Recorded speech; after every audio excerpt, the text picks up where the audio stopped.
नमस्कार. आज आपण डायरेक्ट सेलिंग या विषयावर एक छोटासा व्हिडिओ बनवत आहोत. तर भारतामध्ये साधारणतः 2000च्या आसपास डायरेक्ट सेलिंग ही संकल्पना सुरू झाली, परंतु काही मनी सर्क्युलेशन कंपन्यांनी ही संकल्पना पुरती बदनाम करून टाकली. चेन सिस्टम, नेटवर्क सिस्टम अशा पद्धतीनं ही संकल्पना बदनाम झाली.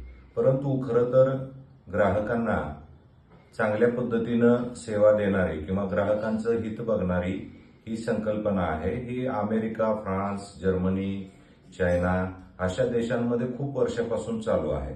तर ही संकल्पना नेमकी काय आहे? तर कंपनी माल बनवते आणि ग्राहक माल वापरतो, तर या दोघांना एकत्र आणणारी ही संकल्पना आहे.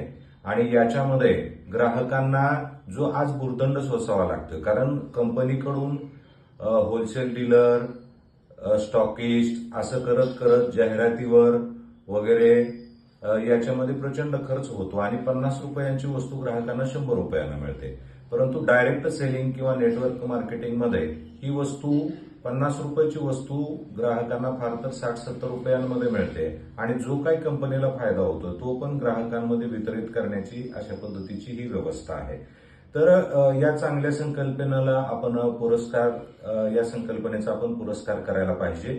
आणि या डायरेक्ट सेलिंगमध्ये काम करत असताना ज्या कंपन्या आहेत, मी साधारण 10-15 वर्षापासून यांचा अभ्यास करतोय. तर त्याच्यामध्ये आरसीएम बिझनेस आहे, मोदी केअर आहे, हर्बल लाईफ आहे, फॉरेव्हर लिव्हिंग आहे, अशा अनेक चांगल्या कंपन्या, वेस्टीज आहे, आपल्या भारतामध्ये काम करतायत. तर त्यापैकी चांगली कंपनी कशी निवडावी हा व्हिडिओ आपण नंतर करणार आहोत. तर सध्या आपण डायरेक्ट सेलिंग या चांगल्या संकल्पनेला आपण पुरस्कृत करूया. जर हा व्हिडिओ आवडला, योग्य वाटला तर शेअर करा, लाईक करा आणि चॅनल सबस्क्राईब करा. नमस्कार.